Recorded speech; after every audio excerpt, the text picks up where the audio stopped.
if internal energy of gas decrease by amount equal to external work, the gas is undergoing dash expansion, adiabatic, isothermal expansion, adiabatic compression, isochoric expansion. देखो बात ही होती है कि internal energy decrease हो रही है, कैसे? Equal किसके? एक्सटर्नल वर्क के, यानी ये काम हो रहा है। अगर ऐसा काम हो रहा है, क्योंकि देखो फार्मूला फल ऑफ थर्मोडाइनमिक्स का ये होता है del Q equal to U plus W. इसका मतलब है डेल क्यू जीरो है, अमाउंट ऑफ हीट सप्लाई, यानी एडियाबैटिक का केस है। अब कॉम्प्रेशन है या एक्सपेंशन है, तो भाई ज़ाहिर है इंटरनल एनर्जी बढ़ रही है, एक्सटर्नल वर्क बढ़ रहा है, तो इसका मतलब वॉल्यूम इंक्रीज हो रहा है, तो होगा एडियाबैटिक एक्सपेंशन। यानी अच्छी एमसीक्यूज है, when gas is isothermally expand so that its volume become twice the root mean square velocity. Option A है become twice, become root 2 times, remain the same, become 0.7 degree. तो correct answer है remain the same. ठीक है जी, क्योंकि root mean square velocity का volume से तो कोई ताल्लुक ही नहीं है, टेम्परेचर से, प्रेशर से, मॉलिक्यूलर वेट से, गिवन मास से, वॉल्यूम से कोई ताल्लुक नहीं है। When temperature of gas is raised while its volume remain constant, the pressure exerted by gas on the wall of container increases because its molecule, एक option है lose more kinetic energy to the wall, no G, are in contact with the walls for shorter time, no G, strike the wall more often with higher velocity, हाँ जी, और collide with each other less frequency, ये भी। देखिए कह रहे हैं system is thermodynamic equilibrium if no external fold act on it, no chemical reaction take place, no heat exchange take place with the surrounding। तो correct answer है all of the above. इसी तरह कह रहे हैं volume of an ideal gas increase to twice during an adiabatic change in the process, its internal energy increase, नहीं जी इससे नहीं ताल्लुक है। इट्स इंटरनल एनर्जी डिक्रीज, बिल्कुल जी इससे ताल्लुक है। इट्स एंट्रोपी रिमेन कांस्टेंट, इससे भी ताल्लुक है। तो आंसर हो जाएगा बोथ बी एंड सी जनाब। बड़ी अच्छी एमसीक्यूज है।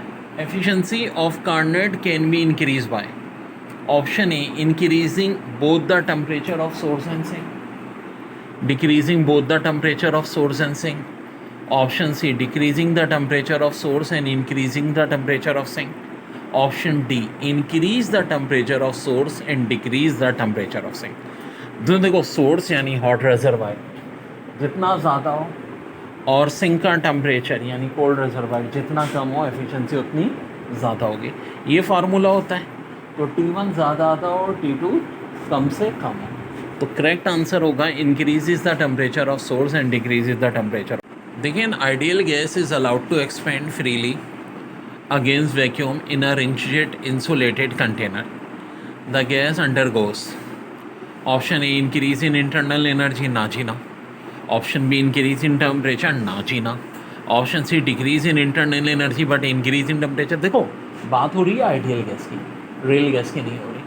तो करेक्ट ऑप्शन होगा neither in increase nor in decrease in internal energy. फिर if temperature of source and sink of Carnot engine is increase by 10% its efficiency. तो भाई दोनों ही अगर 10% बढ़ा रहे हैं तो रिमेन द सेम। अब ये सबसे प्यारी और technical MCQs, which of the following cases the work done by gas is minimum, किस केस में वर्डन मिनिमम होगा? ऑप्शन ए में डायग्राम 1, बी में 2, सी में 3, डी में 4। तो देखो बच्चों तरकीब याद रखो, वर्डन होता क्या है? P del V. अगर डेल वी ज़ीरो यानी चेंज इन वॉल्यूम या वॉल्यूम कांस्टेंट हो तो वर्डन ज़ीरो होगा।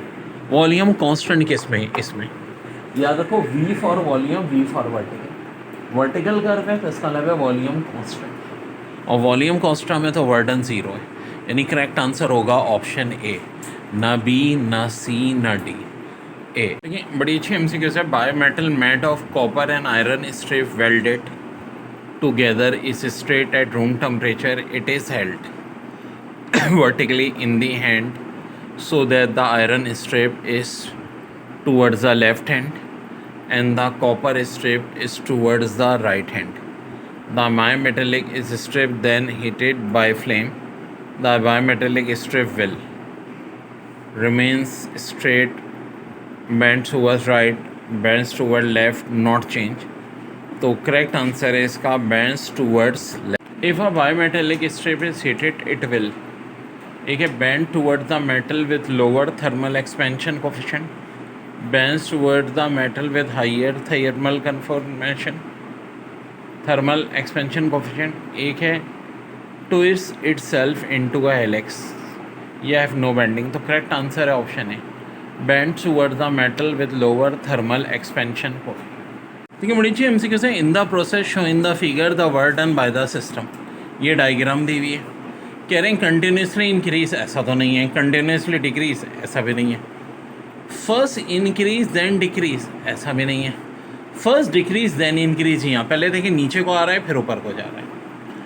फिर a curve draw between 2 points on PV diagram represent the state of system work done on or by system, work done in a cyclic process A thermodynamic process.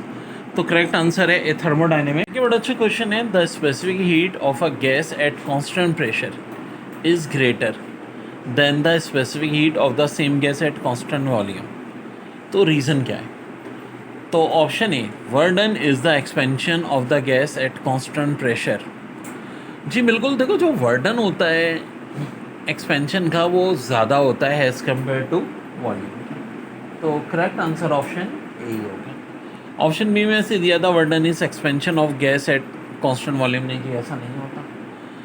The attraction between the molecule increase at constant pressure.